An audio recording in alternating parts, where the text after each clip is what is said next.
boys were here in the 90s, let me tell you, our oldest son is just 2 years from being a senior citizen. So he was here in the 70s. The late 70s. Anyway, I'm glad that they're here today.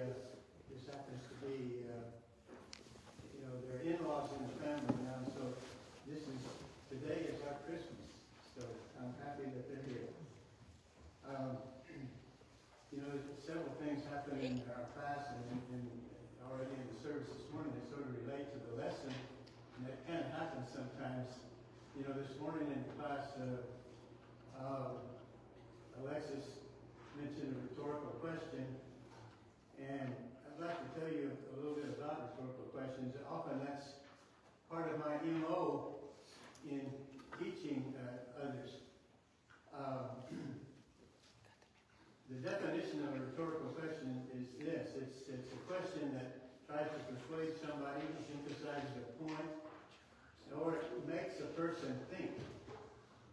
And generally a rhetorical question has an answer that's obvious or it's already known. An example. Usually when I'm having a class after we have agreement that it's best to only follow what the Bible says that God wants us to do, I remind them at some point of Romans 3:23, which says all of us have sinned, we all know that. And then to mention Romans 6:23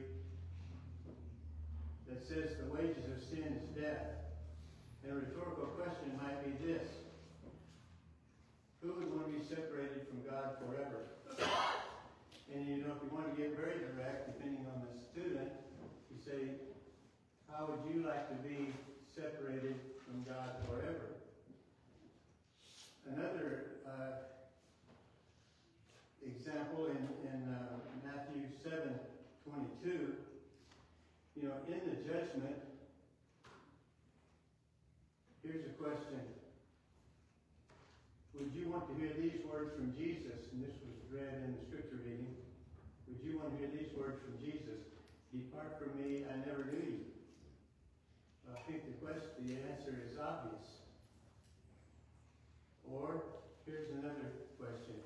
Do you think we should practice something in religion that God has not authorized?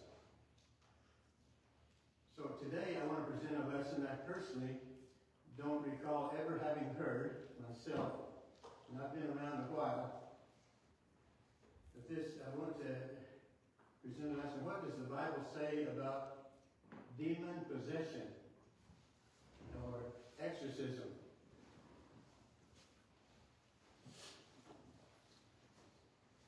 I want to answer two questions in this lesson. One, is there demon possession today?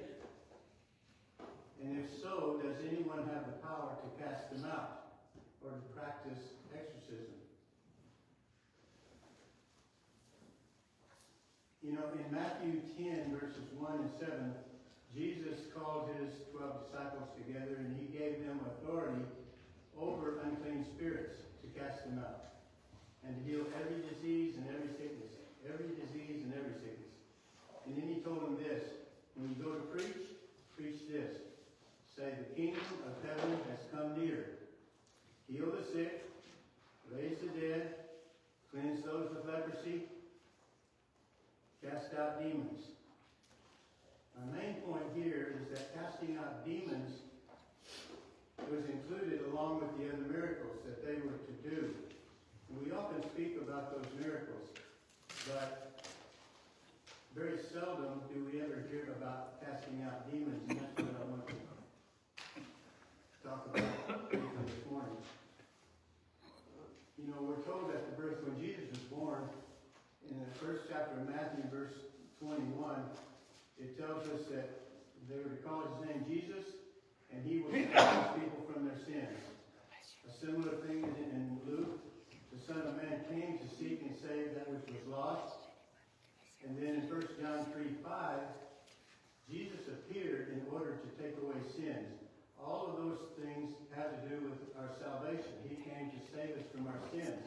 he came to take away sins. However, 3 verses later in 1 John, there's another reason that Jesus appeared. Another reason that Jesus came. It says the Son of God appeared for this purpose, to destroy the works of the devil. And that is a judgment. And these things would happen when Jesus arrived, when Jesus appeared.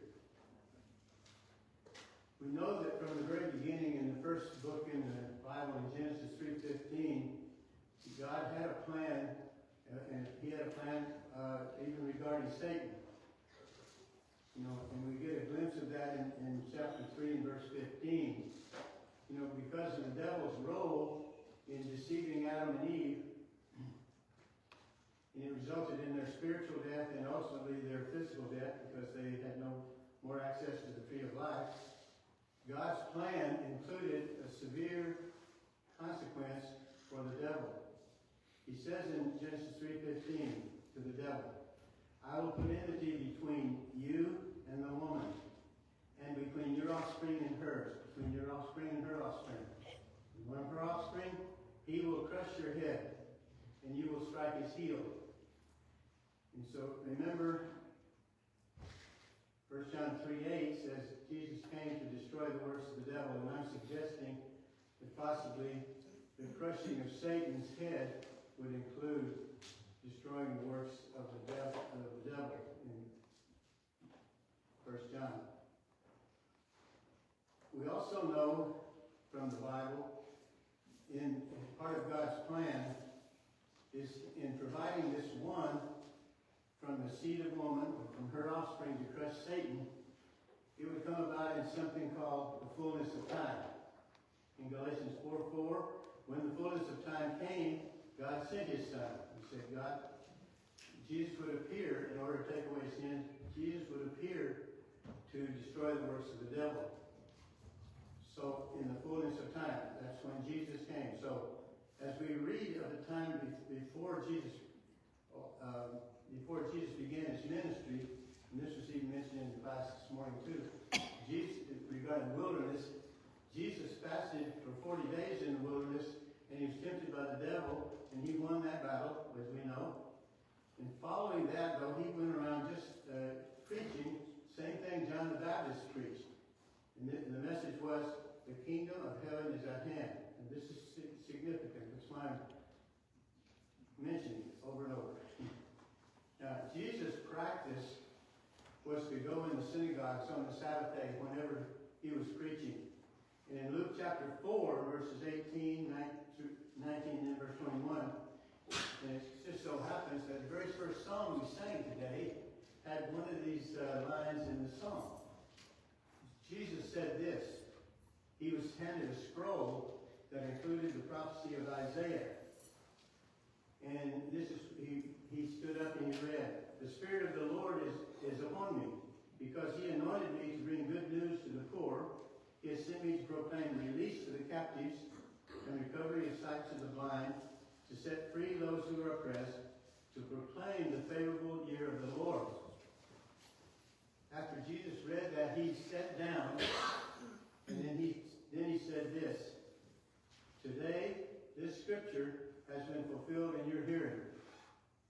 He's saying, today I'm the one that is fulfilling this. I'm the one appointed to do this work.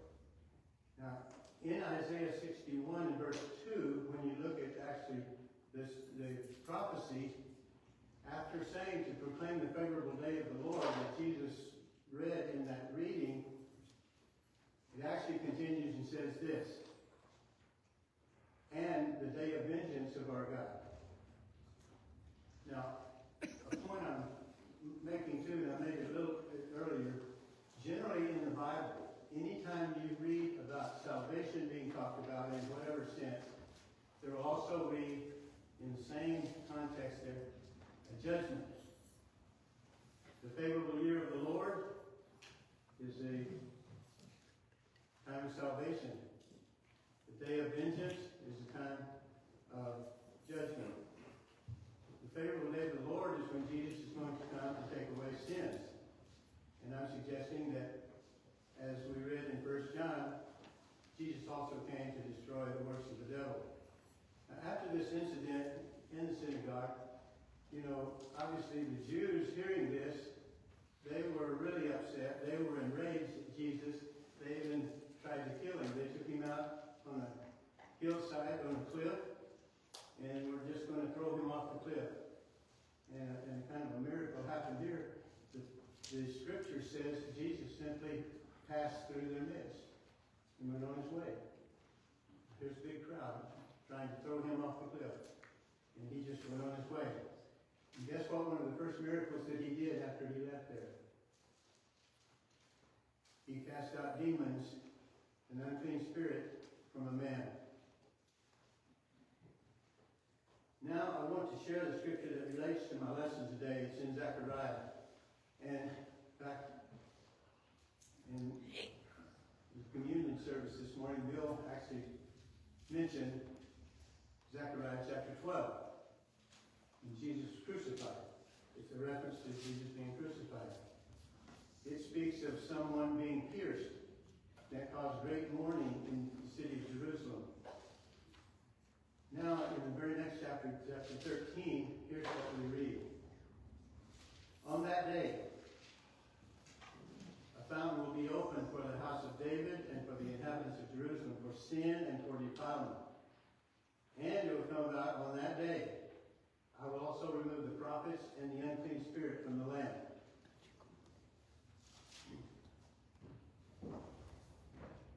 Now, although it might not be apparent in this verse yet that one of the powers of Satan was the unclean spirit or demons, I'll show that in a few minutes.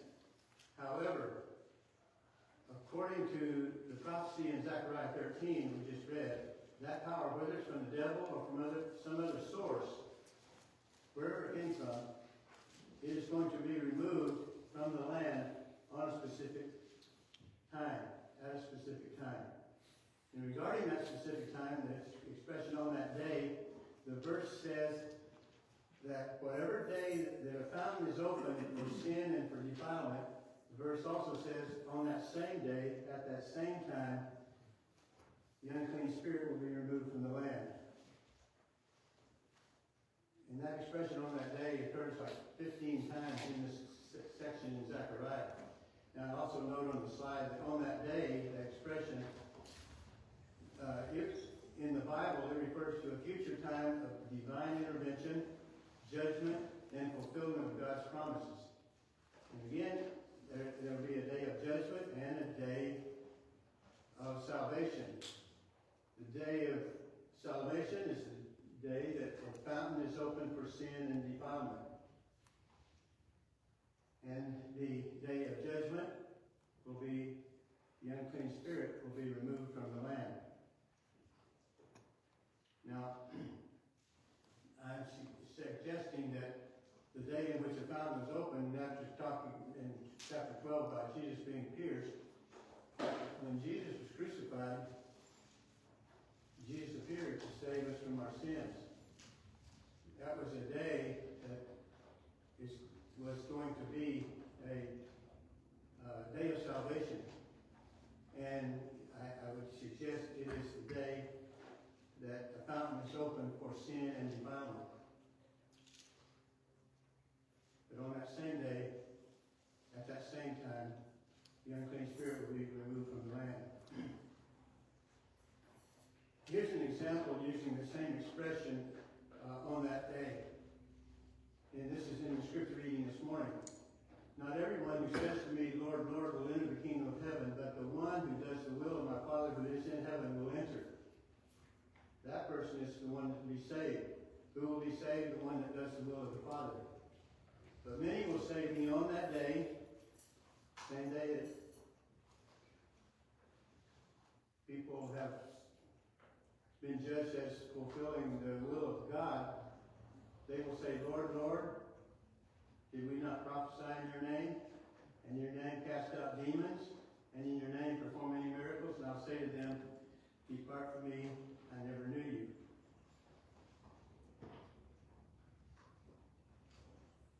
Now, when Jesus began his preaching, I mentioned he preached the same as John the Baptist did, and that is the kingdom of heaven is at hand.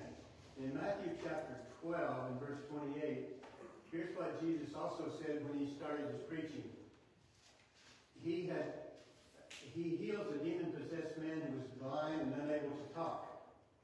And there was commotion about him. He was accused of doing that by the power of the devil or Beelzebub. And he said this: if I cast out demons by the Spirit of God, that's what I'm doing right now, then the kingdom of God has come upon you.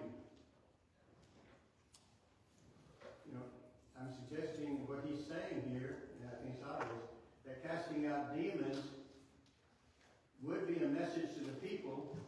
If they see him casting out demons, that's a message to the people that the kingdom is near. And that's consistent with this prophecy in Zechariah. When the gospel is preached, when Jesus arrives, the church begins, the kingdom begins, and that fountain is open for sin and defilement. That's when the kingdom begins. On that day, at that same time, the unclean spirit will pass out of the land. And so how will that happen? Jesus is going to do that, and we'll see also he gives that power to some others. Now, I personally never heard the lessons about demon possession, casting out devils, but this prophecy in Zechariah said the unclean spirit is going to pass out of the land at a specific time. And I want to look at some scriptures now in the New Testament showing that Jesus comes on the scene and begins casting out the demons. Now, there's many passages, but I'm just going to share a few just in the Gospel of Mark.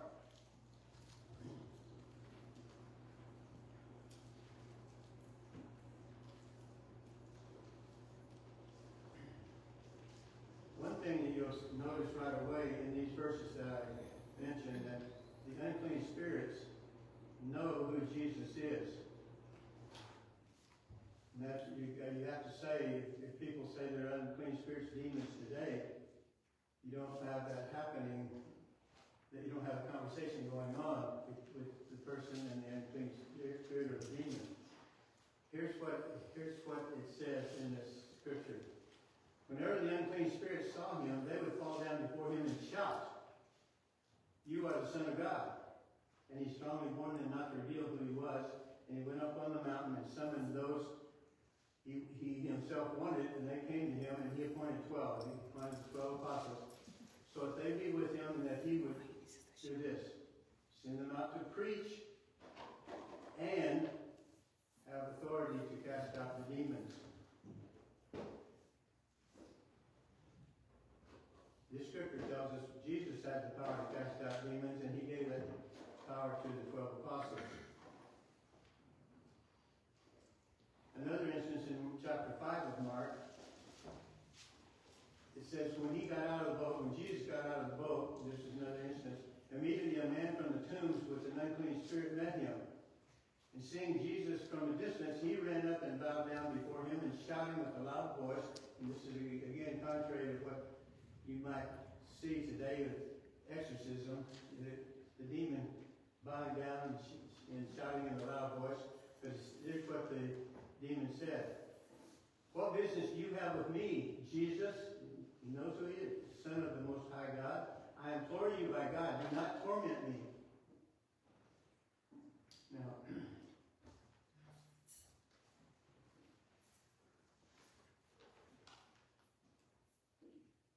well, he had already been saying to him, Jesus had said to him, "Come out of the man, you unclean spirit." And in this case, it's kind of an odd situation. I mean, it's a weird story, really. The demons begged Jesus to send us into those pigs over there. There's 2,000 pigs. And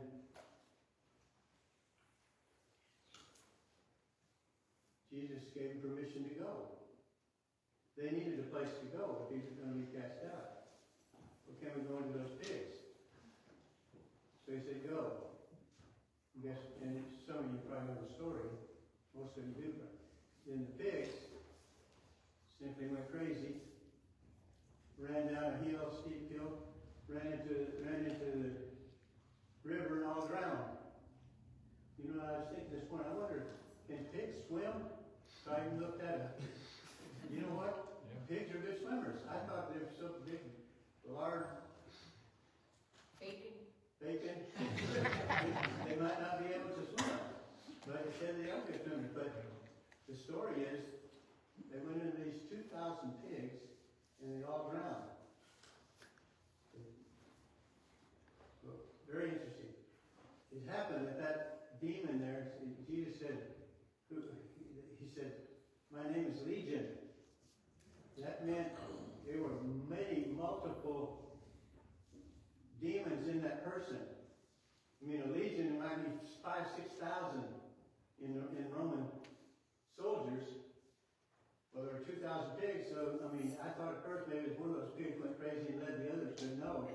The demons went into those pigs and they all drowned.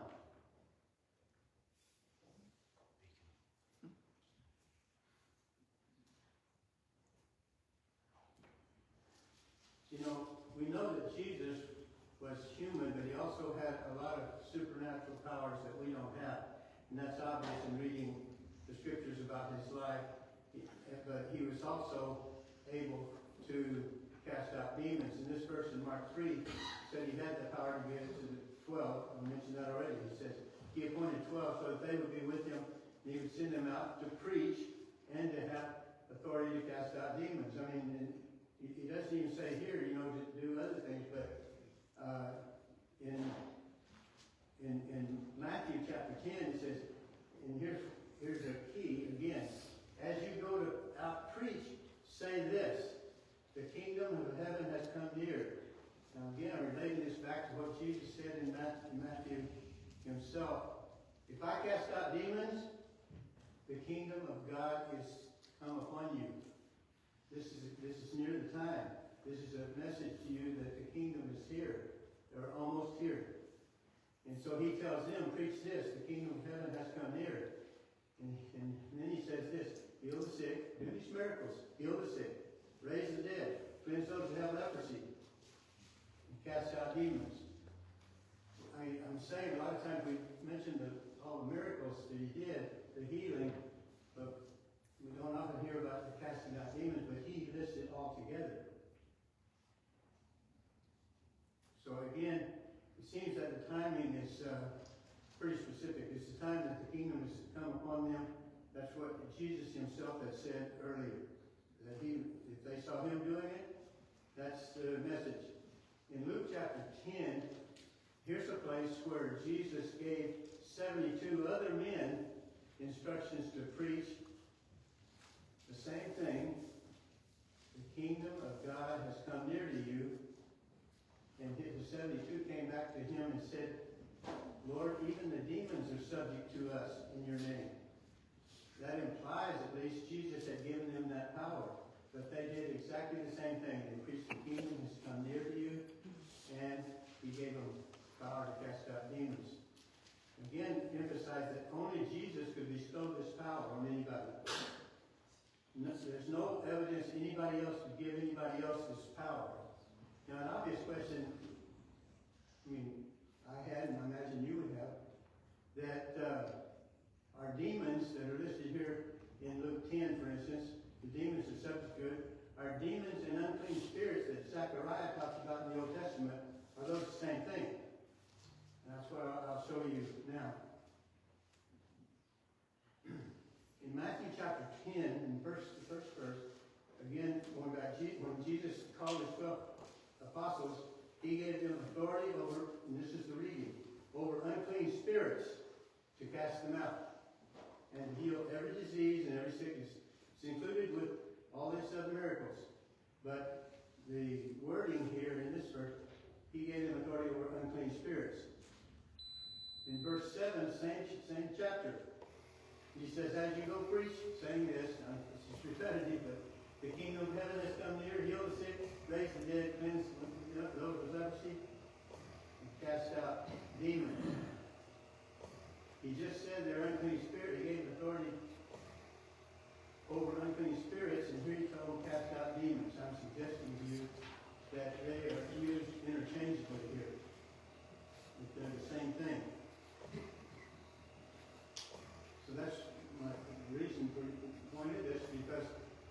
prophecy in Isaiah 61 said the unclean spirit would pass out of the land. Here's a similar section in Mark, tells the same thing. In Mark 6, verse 7, he summoned the 12 and began to send them out in pairs. He gave authority over the unclean spirits. 6 verses later, and they were casting out many demons. They were supposed to cast out unclean spirits. They cast out demons. They were anointing them with oil, many sick people, and healing them. Again, just emphasizing they are the same thing. In Matthew chapter 8, there's a story about a demon possession that seems to indicate that casting them out was set to occur at a very specific time in history. Repeated several times that Jesus says at the beginning of the kingdom. But here in Matthew chapter 8 we read this, that, and when he came to the other side of the country of Gadarenes, 2 demon-possessed men confronted him, and they were coming out of the tombs. They were extremely violent. No one could pass by that way. They cried, saying, in a common expression, they knew who Jesus was. And they say, what business do you have with us, Son of God? And now what I want to emphasize is what's on the screen. They say, have you come here to torment us before the time? You might say,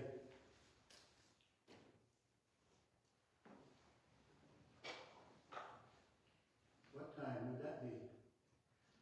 Now this is the instance where they end up begging him to send them into those pigs. But my point in this expression, before the time, have you come here to torment us before the time? It seems that the demons have in mind themselves a specific time that this is going to happen. The literal meaning of before the time here is before the appointed time of judgment. It's when they would be cast out. Jesus said they're going to be cast out when the kingdom began. And when he arrived. That's what Jesus came to do.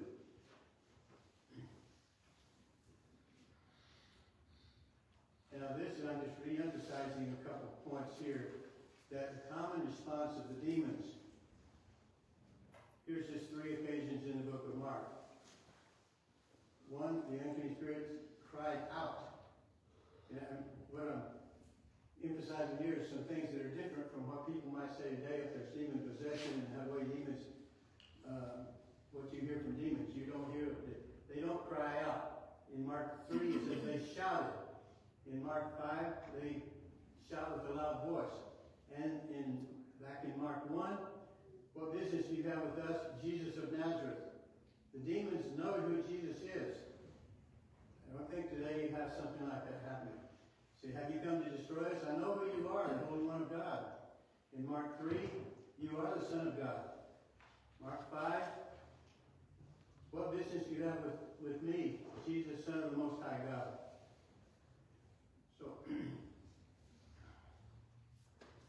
So I'm suggesting today, suppose demons today are not having a conversation with any exorcist, questioning loudly, because for the prophecy, they passed out of the land. They're no longer here. Now also, some people still believe demons are here, and there are people claiming to be exorcists. And something I'll point out too is, I want to point out what the Bible actually reveals, because that's what's most important about the account of demon possession. What you can read in the Bible is the demon possessions and the casting out demons happened in those Gospels, in Mark and Luke that we just read. There's one occasion in the book of Acts. There are no other instance where Paul cast out a demon in the book of Acts. There are no other instances in any of the letters by the apostles where anybody cast out demons. There is reference to spiritual warfare, things like that, but no evidence, no scriptures relating to casting out demons. Not even one. Now, regarding exorcists, in the Bible, there are some that did call themselves exorcists, or they were called exorcists. And this is the main scripture. This is the one in Acts where Paul cast out a demon. It says, but also some of the Jewish exorcists who went from place to place, they attempted to use the name of the Lord Jesus over those who had the evil spirits. That's what Paul did. In the name of Jesus, come out of this person. They did the same thing. So they said this, I order you in the name of Jesus whom Paul preaches. And there were 7 sons of Sceva, Jewish chief priests, doing this. But the evil spirits responded and said to them, I recognize Jesus, I know who Jesus is, and I know of Paul, but who are you? And the man in whom the evil spirit, he pounced on them, beat them all up. They fled out naked and wounded. You know, this is not the kind of thing that happens in exorcism, so-called, today. You know, they tried to do the same thing that they saw that didn't work by calling on the name of Jesus to cast out the demon. But it didn't work. The reason it didn't work is because they didn't have that power.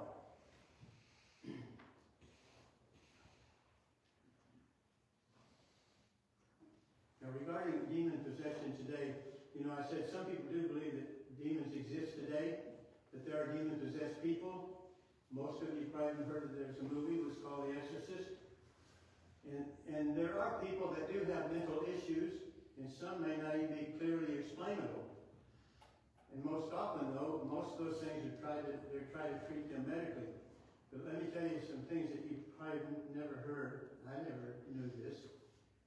But there are some churches today that still have people they designate and even train as exorcists. And I'm not picking on Catholics, but Catholics are the most prominent. In the United States alone, there are over 150 designated, trained exorcists by the Catholic Church. And there's many hundreds throughout the world. And these have to be officially trained and appointed by a bishop. And the training, where does it come from? It comes from a man-made document. There's nothing in the Bible about any training of exorcists. There's no information there. And remind you that what we've read and what you can read is only Jesus had the power to cast out demons, or he had the power to have some, give somebody else that power. There's no evidence of anybody being trained as an exorcist. And something else to know, the only time that even unclean spirits are mentioned in the Old Testament, the only time is in that scripture we started with, in Zechariah chapter 13, and it had to do with them passing out of the land, ceasing. That's the only reference at all.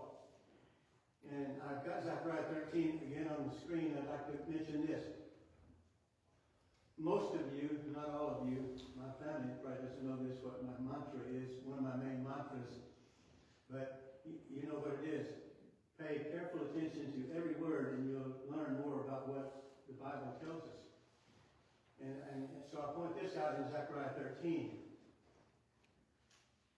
At the very end of this verse, God is speaking through the prophet, Zechariah, and he says this, I will also remove the prophets and the unclean spirit from the land on that day. And I'll just tell you this.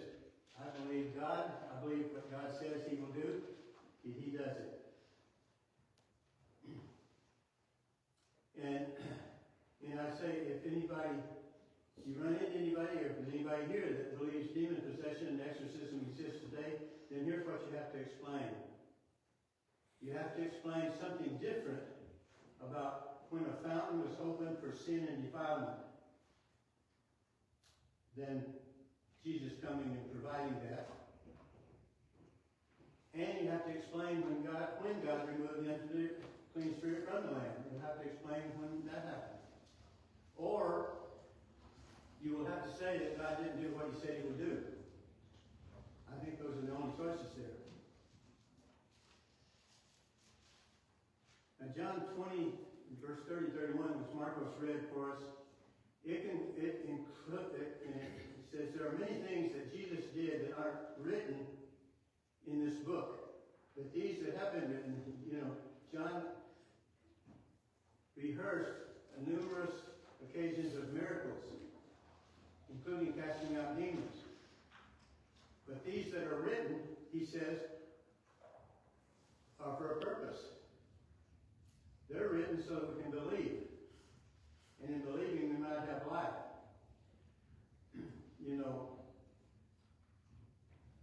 These things were to show Jesus had supernatural abilities.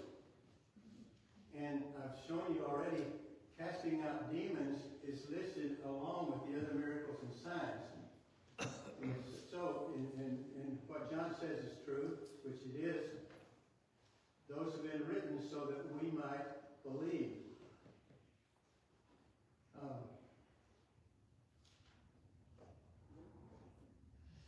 And paying close attention to each word, it says they were written. We don't have to see them. There's been enough written that we can believe. Enough about the different miracles Jesus did, including casting out demons. Now, Jesus had or the devil had some other powers. He had the power to deceive nations. I'm not going to really go into this or the power over death, but I suggest that Jesus came to destroy the powers of the devil. Remember that scripture. Revelation 20 says Satan was bound for 1,000 years so he could not deceive the nations any longer. So that power was taken away.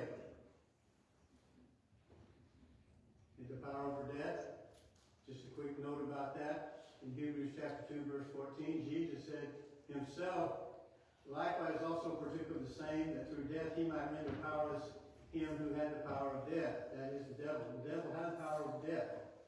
When Jesus resurrected, he proved that Satan no longer had that power. That event, the resurrection, the power over death, it all occurred at the beginning of the kingdom. Again, the reason Jesus came to destroy the works of the devil, and I'm saying he did that when he arrived and when the kingdom began. And Jesus said in his prayer, in John 17, his prayer to God, he says this to God, I glorified you on the earth by accomplishing the work which you have given me to do. If Jesus came to destroy the works of the devil, he accomplished that. He says, I've accomplished everything. In Bill's talk this morning, Jesus said, it is finished. I did everything.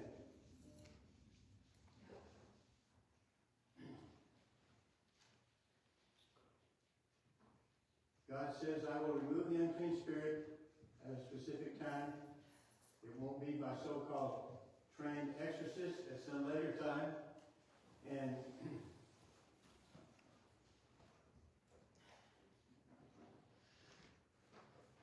in the other scripture reading that Marcos read for us, at the judgment, this is kind of interesting too, that this scripture says what it does. This scripture in Matthew 7, 21 to 23 is talking about the judgment. And Jesus is going to say, many will say to me on that day, Lord, Lord, did we not prophesy in your name? And in your name cast out demons? And in your name perform many miracles? And I'll say to them, I never knew you. Depart from me, you who practice lawlessness. Some may claim to be prophesying in Jesus' name at the judgment. Some people may say, like they do today, we cast out demons. And it's kind of interesting that this scripture says this. Some are even going to say that. Did we cast out demons? Did we do miracles in your name? And Jesus is going to say, no. Whatever you were doing wasn't with my authority. Those are my words, of course. So I'll end with this rhetorical question. At the judgment, would any of us want to hear Jesus say to us, depart from me, I never knew you? Because you were practicing something that wasn't authorized.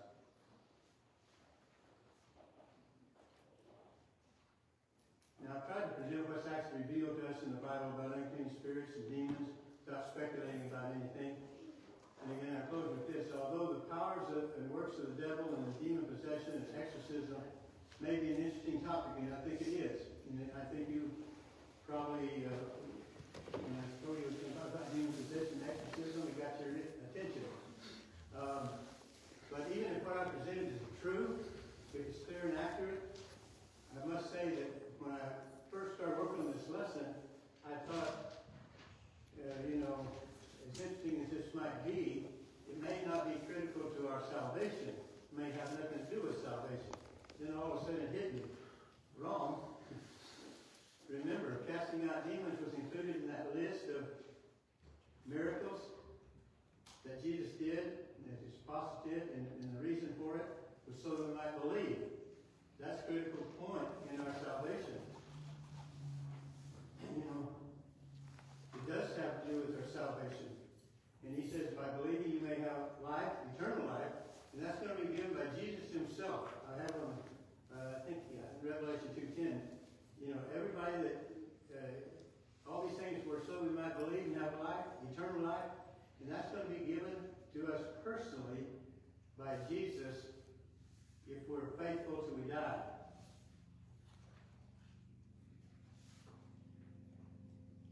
But to close, the main thing is keep the main thing the main thing. All of you have heard that expression before.